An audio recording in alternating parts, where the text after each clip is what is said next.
Hello hi friends, welcome to SS maths hub. ఈరోజు మనం 10th క్లాస్లో ఆల్రెడీ మనం ప్రీవియస్ ఎక్సర్సైజ్ వచ్చేసి ఎక్సర్సైజ్ 1.4 అయిపోయింది. ఎక్సర్సైజ్ 1.5 స్టార్ట్ చేయబోయే ముందు దీని ముందున్నటువంటి ఇంట్రడక్షన్స్ అనేవి చెప్పుకుందాం. ఓకే, సో ఇక్కడ 1.4 ఎక్స్పోనెన్షియల్స్ రివిజిటెడ్. ఓకేనా? సో అంటే ఎక్స్పోనెన్షియల్ టర్మ్స్ ఆల్రెడీ మీరు ప్రీవియస్ క్లాసెస్లో నేర్చుకున్నారు కదా. సో ఏ పవర్ ఎన్, దీన్ని మనం ఎలా చదువుతాం? ఏ పవర్ ఎన్ అని చెప్పేసి చదువుతాం. అంటే n is the natural exponent with number a. Okay, n is the natural exponent with number a. అంటే a power n means, a power n అంటే మీనింగ్ ఏంటి? N is the product of n. Okay, for example a power n అంటే meaning ఎలా రాస్తాం దీన్ని? A into and so on. N times అంటే పవర్లో ఎన్నుంటే ఈ బేస్ని ఏం చేస్తాం మనం? ఇక్కడ పవర్లో ఎంతైతే నెంబర్ ఉందో అన్ని టైమ్స్ మల్టిప్లై చేస్తాం. ఫర్ ఎగ్జాంపుల్ సపోజ్ 2 పవర్ 6 ఉంది అంటే దీన్ని ఎన్ని టైమ్స్ మల్టిప్లై చేస్తాం? 6 ఉంది కదా, అంటే 6 టైమ్స్ మల్టిప్లై చేస్తాం. So 2 into 2 into 2 into 2 into 2 into 2. Okay, so ఇలా రాసుకుంటాం. ఓకేనా? అంటే పవర్స్ అనేవి మనం ఎలా రాస్తాం? 2 power 0, 2 power 1, 2 power 2 and so on. ఇవన్నీ కూడా ఏంటమ్మా? Powers of 2. అలాగే 3కి రాస్తే 3 power 0, 3 power 1, 3 square and so on are powers of 3. ఓకేనా? సో ఇవన్నీ కూడా పవర్స్ అన్నమాట. అంటే ఈ పవర్స్లో ఎంతైతే నెంబర్ ఉంటుందో అన్ని టైమ్స్ మనం ఏం చేస్తామంటే బేస్ని మల్టిప్లై చేస్తాము అని. ఓకేనా? నెక్స్ట్ చూడండి, we also know that when 81 is return as, 81 అంటే ఎలా రాస్తాం? 3ని 4 టైమ్స్ మల్టిప్లై చేస్తే మనకి 81 వస్తుంది. ఓకే, 3ని 4 టైమ్స్ మల్టిప్లై చేస్తున్నామంటే దాన్ని ఎలా రాసుకోవచ్చు? 3 పవర్ 4గా రాసుకుంటాం. ఓకేనా? It is said to be in exponential form. So exponential form ఏంటి అంటే మనకి ఇది 3 పవర్ 4 అనేది. So the number 4 is the exponent. ఇక్కడ 4 అనేది ఏమవుతుంది? ఎక్స్పోనెంట్ అవుతుంది, లేకపోతే దీన్ని ఏమంటారు అంటే ఆర్ ఇండెక్స్ అంటాం. And 3 is the base. So 3 అనేది ఏమో బేస్ అవుతుంది, 4 అనేది ఇండెక్స్ అవుతుంది అని. Okay, we read it as 81 is the 4th power of base 3. So దీన్ని ఎలా చదువుతాము అంటే 81 అనేది 4th పవర్ ఆఫ్ బేస్ 3 అని చెప్పేసి చదువుతాం. ఓకే, సో 81 ఉంటే మనం ఎలా రాస్తున్నాము అంటే 3 పవర్ 4గా రాస్తున్నాం. అవునా? సో దీన్ని ఏమంటున్నాము? ఇక్కడ ఉన్నటువంటి 3ని మనం బేస్ అంటున్నాం, 4ని ఏమంటున్నాం అంటే ఎక్స్పోనెంట్ అంటున్నాం. Exponent are index. సో ఇప్పుడు మనం 81ని ఎలా చదువుతున్నాము అంటే 81 is the power of 4 base 3. ఓకేనా? పవర్లో 4 ఉంది, బేస్లో 3 ఉంది అని.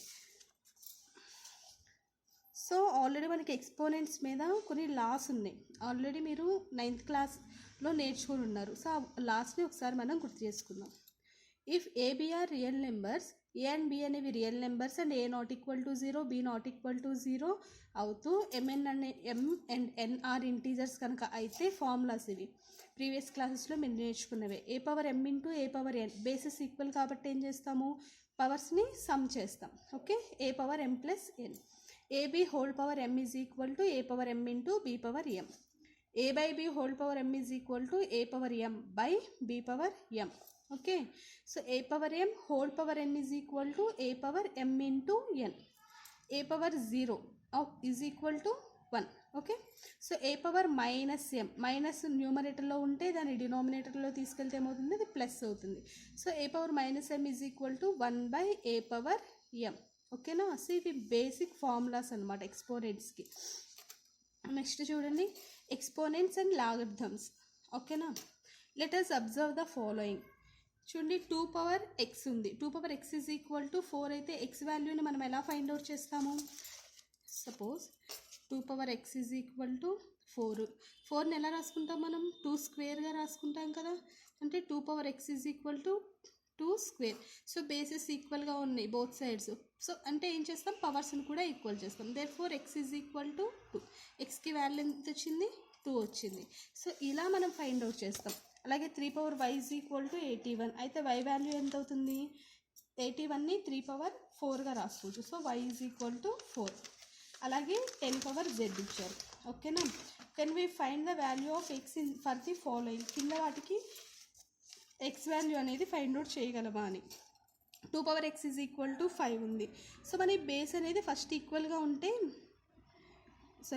దీన్ని మనం 2 సంథింగ్గా కనుక రాయగలిగితే అప్పుడు మనకి x వాల్యూ అనేది వస్తుంది. ఓకే, కానీ ఇక్కడ 5 అనేది ప్రైమ్ నెంబర్. సో దీని క్వశ్చన్స్ ఏమీ రావు. So 2x is equal to 5. What are the values of x for. So ఇక్కడ ఏంటి అంటే we should not be the power to which 2 must be raised to get 5. So ఇక్కడ మనం ఏంటి అంటే ఈ 2xని 2 పవర్స్గా రాయలేము ఇక్కడ 5ని. Okay, therefore we need to establish a new relationship between x and 5. ఇలా రాయలేం కాబట్టి మనం ఏం చూస్తున్నామంటే xకి 5కి బిట్వీన్లో ఒక న్యూ రిలేషన్షిప్ అనేది బిల్డ్ చేస్తున్నాం. ఓకేనా. Next, in such situations. So మనం అలా రాయలేనటువంటి సిచ్యువేషన్స్లో a new relation logarithm is introduced. So అలా మనం రాయలేనప్పుడు ఏం చేస్తామంటే లాగర్థమ్స్ని ఇంట్రడ్యూస్ చేశారనమాట. అలాంటి సిచ్యువేషన్స్ కోసం లాగర్థమ్స్ని ఇంట్రడ్యూస్ చేశారు. Okay, consider y is equal to 2x. ఓకేనా. సో ఇప్పుడు మనం ఏం తీసుకుంటున్నామంటే 2xని yగా తీసుకుంటున్నాం. Consider. Okay, we need that the value of x for which y becomes 5 from the facts that if x is equal to 1. ఇప్పుడు ఏం చేస్తున్నాం మనం y ఈజ్ ఈక్వల్ టు 2xగా తీసుకున్నాం. ఓకే, సో y ఈజ్ మనకి ఇచ్చిన కండిషన్ ఏంటి అంటే అసలు 2x ఈజ్ ఈక్వల్ టు 5. దీనికి మన రిలేషన్ని ఫైండ్ అవుట్ చేస్తున్నాం కాబట్టి ఫస్ట్ ఈ 2xని ఏమనుకుంటున్నామంటే y అనుకుంటున్నాం. ఓకేనా. సో ఇప్పుడు xకి వాల్యూస్ అనేవి తీసుకుంటూ ఉన్నాము. Suppose x value x is equal to 1గా తీసుకోండి. దెన్ x అనేది 1 అయితే y వాల్యూ ఏమవుతుంది 2/1 is equal to 2. Okay, if condition ఇది. If x is equal to 2 తీసుకున్నారనుకోండి, then y is equal to x ప్లస్లో 2 సబ్స్టిట్యూట్ చేస్తే 2/2. 2 స్క్వేర్ అంటే ఎంత 4. Okay, so if x is equal to 3, then y is equal to 2x ప్లస్లో 3 కదా. So 2/3 అంటే 2 2s are 4 and 4 2s are 8. ఓకేనా. So 5 అనే వాల్యూ ఇక్కడ మనకు రావాల్సింది 5 అనేది మనకి ఎక్కడ వస్తుంది 4కి 5కి బిట్వీన్ 4కి 8కి బిట్వీన్లో వస్తుంది. అంటే ఎక్స్కి ఏమేమి వాల్యూస్ ఉన్నప్పుడు వస్తుంది ఏదర్ 2 and 3 మిడిల్లో మనకి 5 వాల్యూ అనేది ఉంటుందన్నమాట.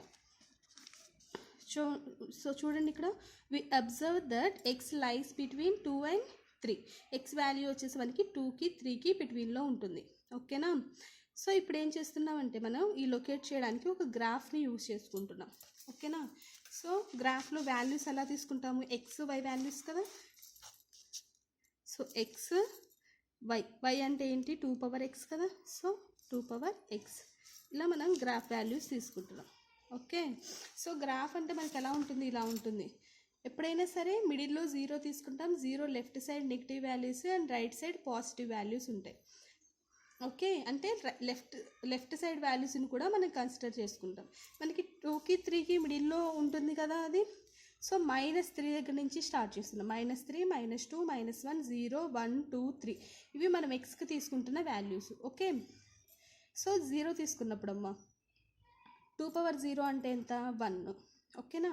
నెక్స్ట్ 1 తీసుకున్నప్పుడు ఇప్పుడే మనం ఫైండ్ అవుట్ చేసాం కదా. సో 1 చేసుకుంటే 2 వచ్చింది, 2 తీసుకుంటే 4 వచ్చింది అండ్ 3 తీసుకుంటే 8 వచ్చింది.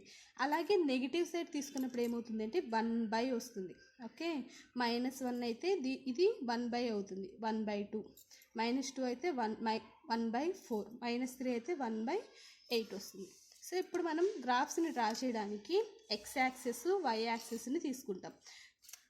ఓకే, మిడిల్లో 0 తీసుకుని x యాక్సిస్ y యాక్సిస్ తీసుకున్నప్పుడు లెఫ్ట్ సైడ్ అన్ని నెగిటివ్ వాల్యూస్, రైట్ సైడ్ అన్ని పాజిటివ్ వాల్యూస్ వస్తాయి. ఓకేనా.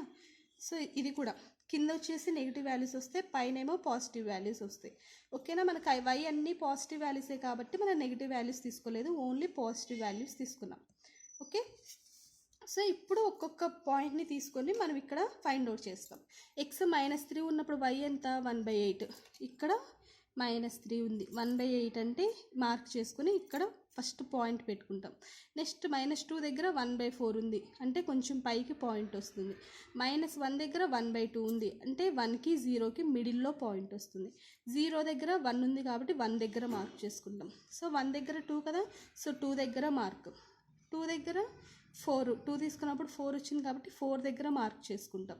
నెక్స్ట్ 3 తీసుకున్నప్పుడు 8 వచ్చింది కాబట్టి ఇక్కడ 8 దగ్గర మార్క్ చేసుకుని మొత్తాన్ని కలుపుకుంటూ వెళ్తే మనకి లైన్ అనేది డ్రా అవుతుంది.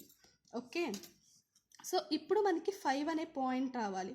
సో 5 అనే పాయింట్ రావాలి కాబట్టి ఎక్స్ యాక్సిస్కి ప్యారలల్గా చూడండి 5 అనే పాయింట్ 2కి 3కి బిట్వీన్లో లైజ్ అవుతుంది కాబట్టి సో ఇక్కడ ఒక ప్యారలల్ లైన్ అనేది డ్రా చేస్తున్నాం. ఆ లైన్కి మనం P అండ్ Q అని చెప్పి నేమ్ ఇస్తున్నాం. ఓకేనా, సో అలాగే వైకి ప్యారలల్గా ఇంకొక లైన్ డ్రా చేస్తున్నాం, దానికి Q అండ్ R అని చెప్పేసి మనం పాయింట్స్ అనేవి ఇస్తున్నాం. ఓకేనా, సో ఇలాగ మనం 5 అనేది ఎక్కడ లై అవుతుందని చెప్పడానికి మనం గ్రాఫ్ని యూజ్ చేసుకుంటూ చేస్తామన్నమాట. So the value of X is called, so ఈ వాల్యూని మనం ఏమంటాము అంటే logarithm of 5 to the base 2. So ఈ ఎక్స్ వాల్యూని మనం ఏమంటాము అంటే logarithm of 5 to the base 2 అనమాట, రిటర్న్ యాజ్ log 5 బేస్ 2. దాన్నే మనం సింబాలిక్గా ఇది రిటర్న్గా రాయడానికి ఇలా రాస్తాము, రిప్రజెంట్ చేయడానికి log 5 బేస్ 2 అని చెప్పేసి ఇలా రిప్రజెంట్ చేసుకుంటాం. Okay, clear. Next, so we rewrite the above table as follows. ఇందాక మనం టేబుల్ రాసాం కదా xy వాల్యూస్ని, దాన్ని యాజ్ ఇట్ ఈస్గా రాస్తున్నాం. So y is equal to 2/x కాబట్టి దీన్ని మొత్తాన్ని ఏమనుకోవచ్చు, y అనుకోవచ్చు కదా. సో వైని ఇక్కడ రాస్తున్నాం. ఇందాక మనం లాగరిథమ్స్లో ఏం చెప్పుకున్నాం, వాల్యూస్ అనేవి లాగ్ ఫార్మేషన్లో ఉంటాయని చెప్పుకున్నాం కదా. సో ఇప్పుడు ఈ ఎక్స్ని ఎలా రాస్తున్నామంటే log y బేస్ 2గా రాస్తున్నాం. ఓకేనా, y is equal to 2/x అయితే దీన్ని మనం ఎలా రాస్తాము అంటే y is equal to 2/x ఉంటే log y base 2 is equal to x అని చెప్పేసి రిప్రజెంట్ చేస్తాం అనమాట. ఓకేనా, సో ఈ వాల్యూ అనేది x is equal to log 2 base y అవుతుంది. సేమ్ వాల్యూస్ అనేవి సేమే, ఇక్కడ ఉండే ఫార్మ్స్ అనేవి మారుతాయి. Okay, so we observe the graph y is equal to 2/x in the light of our definition of logarithm is, ఇది definition of logarithm అన్న. ఓకేనా, సో ఇప్పుడు చూడండి y is equal to first 1/4 తీసుకుంటే x అనేది ఎంత వచ్చింది, -2 వచ్చింది, అవునా. So that is y value ఎంతమ్మా 2/x కదా. సో 2/x అంటే -2 is equal to 1/4. Okay, by formula, logarithm formula నుంచి మనం ఎలా రాస్తాము, -2 is equal to log 1/4 base 2. Okay, అలాగే సెకండ్ చూడండి y ఈజ్ ఈక్వల్ టు 1/2 తీసుకున్నాం. ఓకే, y వాల్యూ 1/2, ఈ వాల్యూ ఎప్పుడు వస్తుంది, x ఈజ్ ఈక్వల్ టు -1 వచ్చినప్పుడు. అంటే దీని మీనింగ్ ఏంటి, that is y power x కదా. So y is equal to 2/x కదా, అంటే 2/x అంటే -1. Okay, is equal to value ఎంత ఉంది మనకి 1/2. అండ్ దీన్నే మనం ఎలా రాసుకోవచ్చు, -1 log 1/2 బేస్ 2గా రాస్తాం. Okay, clear. Next y is equal to 2 ఉంటే x వాల్యూ 1 వచ్చింది. సో దీన్ని 2/xలో సబ్స్టిట్యూట్ చేస్తే 2/x అంటే వాల్యూ 1 ఈజ్ ఈక్వల్ టు 2. ఓకేనా, అండ్ ఇప్పుడు దీన్ని ఎలా రాస్తే ఈ 1 అనేది వస్తుంది, 1 log ఈ 2 రాస్తాము, బేస్లో ఈ 2 వస్తుంది. ఓకేనా, సో ఇలా రాసుకుంటాం. అంటే log 2 బేస్ 2 అంటే వాల్యూ ఈజ్ ఈక్వల్ టు ఉంటుంది మిడిల్లో, 1 is equal to log 2 base 2. Okay, log 2 base 2 అంటే ఈ బేస్ వాల్యూ అండ్ ఇక్కడ ఉన్న వాల్యూ సేమ్ అయితే దాని వాల్యూ ఎంత అవుతుంది అంటే 1 అవుతుంది అని. ఓకేనా, సో ఇలాగే అన్నిటికీ వాల్యూస్ అనేవి ఫైండ్ అవుట్ చేస్తాం. ఓకే, అంటే y coordinate of any point on the curve is the xth power of 2. ఓకేనా, so y coordinate, y values మనం ఎలా రాసాం, y is equal to 2/x కదా, అంటే x కోఆర్డినేట్ ఆఫ్ 2గా xth పవర్ ఆఫ్ 2 అనమాట ఇది. And x coordinate of any point on the curve is the logarithm of y coordinate to the base. అంటే x కోఆర్డినేట్ని మనం ఎలా రాస్తున్నాము అంటే లాగరిథమ్స్లో వచ్చేసరికి బేస్ y ఉండేటట్లుగా రాస్తున్నాం, y కోఆర్డినేట్ ఉండేటట్టుగా. Okay, let us consider one more example. If 10 power y is equal to 25 ఉంది. దీన్ని మనం ఎలా రాస్తాము? ఫస్ట్ y రాస్తాం. y is equal to log 25 base 10 అవుతుంది. y is equal to log 25 base 10. Okay, next అంటే in general ఫార్మ్స్లో ఎలా రిప్రజెంట్ చేసుకోవచ్చు అంటే, in general a and n are positive real numbers such that a not equal to 0. We define log n base a is equal to x if and only if a power x is equal to n. So ఈ మొత్తం నుంచి మనం ఏం find out చేసాము అంటే ఈ formula అనేది వస్తుంది అని. సో ఫార్ములా ఏంటి అంటే log n base a is equal to x if and only if a power x is equal to n. Okay, so ఇది చూడండి, ఇప్పుడు y is equal to 2 power x. ఇది ఏ ఫార్మేషన్లో ఉంది? n is equal to a power x ఫార్మేషన్లో ఉంటే మనకి ఏమొచ్చింది? log n base a is equal to x వచ్చింది కదా. సో వీటన్నిటి నుంచి మనకు కంక్లూజన్గా సింపుల్, ఏ అనేది ఒక పాజిటివ్ ఇంటీజర్ అండ్ n అనేది ఒక పాజిటివ్ ఇంటీజర్ అయితే log n base a is equal to x అయితే దీన్ని మనం నార్మల్ ఫార్మ్స్లో ఎలా రాసుకోవచ్చు అంటే a power x is equal to n. ఇది if and only if condition. Means ఇది తీసుకుంటే మనకి ఇది వస్తుంది అండ్ ఇది తీసుకున్నా కూడా ఇది వస్తుంది. A power x is equal to n అయితే ఏం రాసుకోవచ్చు? log n base a is equal to ఎక్స్గా రాసుకోవచ్చు. అంటే దీన్ని మనం ఎలా అయినా యూస్ చేసుకోవచ్చు. ఇది తీసుకొని ఇదైనా యూస్ చేసుకోవచ్చు, లేకపోతే ఇది తీసుకొని ఈ కండిషన్ తీసుకొని ఈ కండిషన్ అయినా తీసుకురావచ్చు. ఓకేనా? సో ఇదన్నమాట. దీని తర్వాత కొన్ని ఫార్ములాస్ ప్రాపర్టీస్ ఉన్నాయి, అవి నెక్స్ట్ క్లాస్లో చూద్దాం. ఓకేనా? మీకు కనుక ఈ వీడియో నచ్చితే లైక్ చేయండి, షేర్ చేయండి, ఛానల్ని సబ్స్క్రైబ్ చేయడం మాత్రం మర్చిపోకండి.